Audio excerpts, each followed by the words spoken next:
Yo, what's good everyone? OJ over here from Player Essence, and welcome to another video. Today we have some awesome information for you guys. Let's go ahead and get right into it. So we have a brand new rumor on Xenoblade Chronicles 2, and this is data mined information. So if you're sensitive to spoilers or don't want to know anything about this, make sure you check out the link in the description below, and you can skip this part to the other bit of the news. Now with that out of the way, let's go ahead and jump right into this. So there is a Xenoblade Chronicles 2 fan, Moose Hunter, that has shared a lot of information about data mining and stuff that's upcoming in Xenoblade Chronicles 2. Now he talked about things like Shulk and Fiora in the challenge mode pack and other things as well. Now this information that we're about to go over was discovered a little bit ago, but the news is just kind of getting out there, so I wanted to talk about it just a bit. And it seems like it could be pretty major when it comes to battle in Xenoblade Chronicles 2,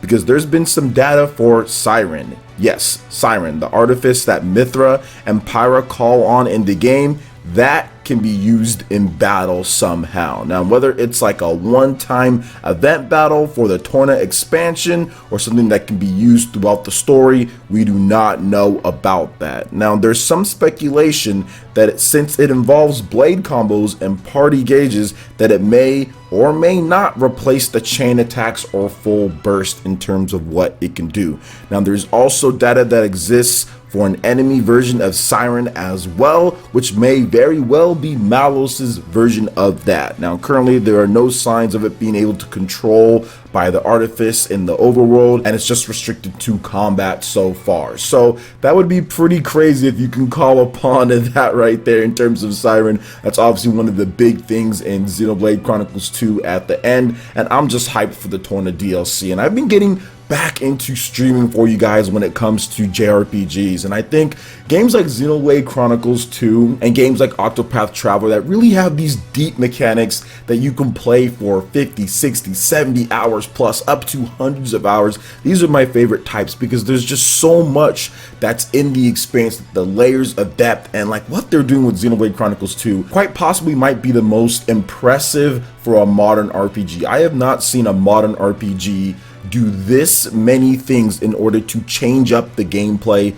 I mean, since Final Fantasy 15, obviously that did a lot of things, but in terms of from what Nintendo's perspective, I mean, this is probably the most they've ever done to change gameplay, to improve things, to add on top of that, to put in DLC that's noticeable and good and not just kind of like weird like Fire Emblems and stuff like that. So I'm actually all down for this. I'm all down for this, and I cannot wait for that Torna expansion. I think it's going to be super hype, especially playing through the prequel. I mean, I know some people asked me about that, like, oh well, what do you think? Did you want something that was after like the story of Xenoblade Chronicles 2, or are you okay with the prequel? And I'm like, no, the prequel's awesome because you get to see what happened in the old country, you know, the old kingdom. You get to see what went down. You get to play as all of these legendary characters that, in my opinion, are already legendary. Guys like Jin and Malos and all this cool stuff is going down. You want to find out about that. You want to know more about Pyra and Mithra. To me, this is the most interesting and best cast of characters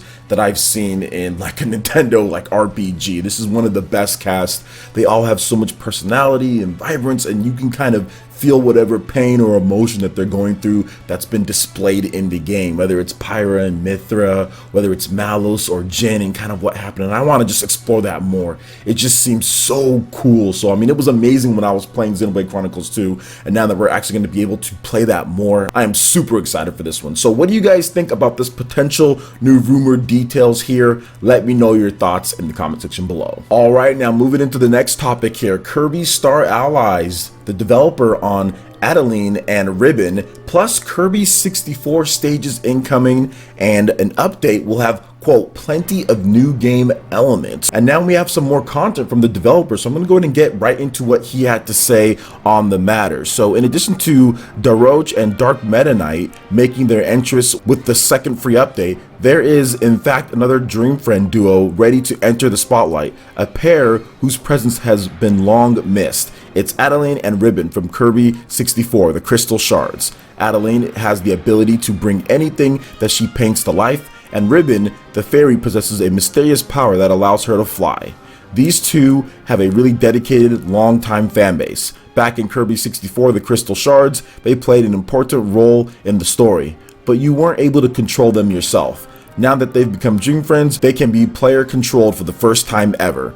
Adeline and Ribbon fight using their unique powers, occasionally joining forces. Adeline relies on the power of her paintings to attack. It's far more potent than Kirby's artist copy ability, so expect to see moves that will really color you impressed. More details on that later. And then there's Ribbon. She shares a power with Adeline, so they can glide through the air together. Sometimes they even team up to unleash combined attacks. Just like the original game, they don't have much in the way of stamina, which can make their adventure particularly tough. They're an interesting duo. All it takes is a few brushstrokes to turn the battle around. With the power to create all sorts of paintings and unique abilities that stand apart from the rest, they really are a true dream friend. What's more, if you play with Adeline and Ribbon as guest stars after completing the main story, you'll get to take on brand new maps. Have fun painting your way through classic Kirby 64 or the Crystal Shard stages specifically arranged for Kirby Star Allies. There's a very memorable map at the end which fans may remember, so look forward to that.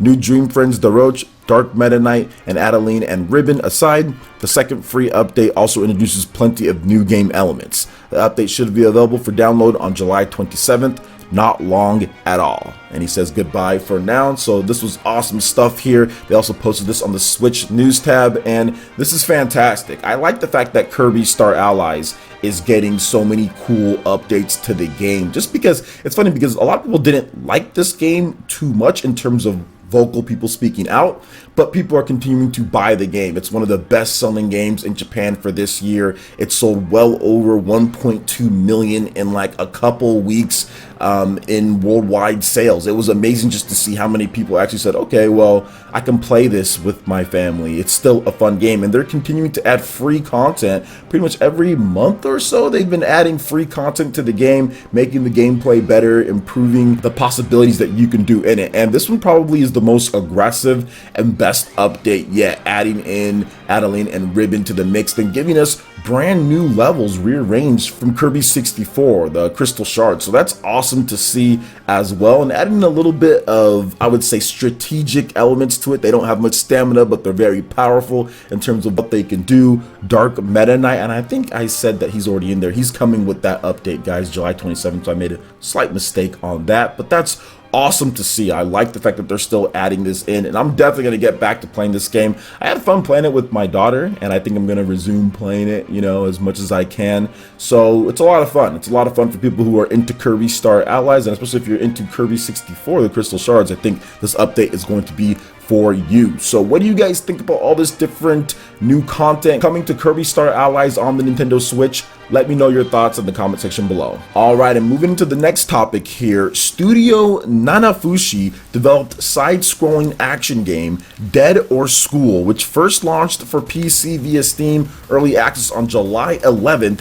is coming to the PlayStation 4, Xbox One, and Nintendo Switch, the developer has announced. Now, Dead or School, our game, made by 3 people, safely managed to reach 1 million yen in sales on the first day, Studio Nanafushi Jupiter president said in a tweet. Since we made this game as a team of 3 over a period of several years, we're still a long way from breaking even, but it's a wonderful study. Next month we will submit the game for inspection on the Nintendo Switch, PS4, and Xbox One. We're truly grateful for those who've bought it. So here is an overview of the game, just so you can know a little bit about it, because it seems like it's going to be pretty cool, and I think that they're going to reverse their fortunes once they release it on Nintendo Switch. I think people are going to be interested in this game and this style of game, playing it anywhere that they want, but of course they have PS4 and Xbox One as well to gather revenue. So I think they'll break even at some point and get some profit. So zombies conquered the land of Tokyo.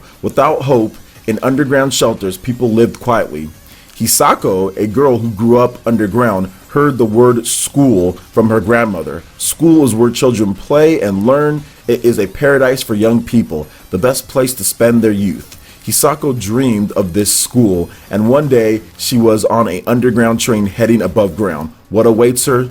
Despair. So here are some of the gameplay and what you can do in here. So you have the concept: defeating enemies, develop your character, collect items, and create powerful weapons. Hack and slash girls action RPG. So I'm already interested right then and there. You have weapon customization. You can obtain equipment with money and gear, disassemble weapons, collect parts, customize those weapons, enhance your abilities, mix and match parts, unlimited possibilities and customization. Awesome stuff there. You have attributes that affect your attack, weight, and rare effects as well.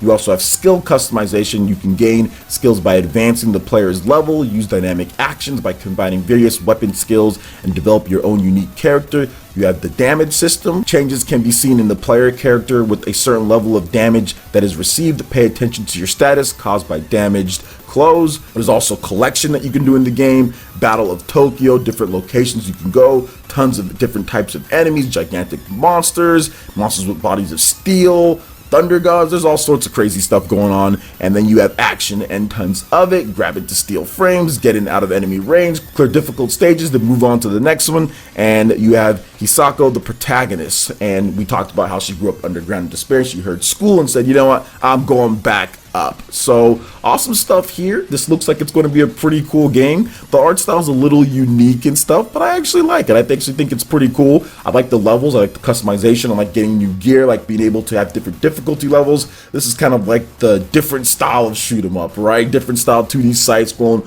old school Contra, that style, but of course a very different look to it and what you can do. Obviously the customization is a lot more and all that. So I'm completely down for games like this, and this is a small development team, but they're getting it done here. So what do you guys think about this game right here, in addition to the Kirby Star Allies info and the Xenoblade Chronicles 2 information as well? Let me know your thoughts in the comment section below. All right, Ninja, that wraps it up for this video here. Go ahead and check out the links in the description below. We got Facebook and Twitter. Go ahead and give us a like and a follow on our social media. Really helps us spread the content of players across the internet, in addition to YouTube.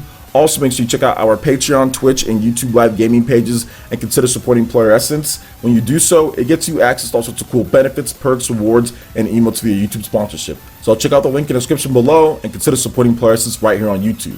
Hit that like button if you did like this video. Lets me know you guys want more content like this going forward in the future. And subscribe to Player Essence for latest RPG, Japanese, and Nintendo gaming news. Thank you so much for watching, and we'll catch you, Ninja, for the next video. Peace!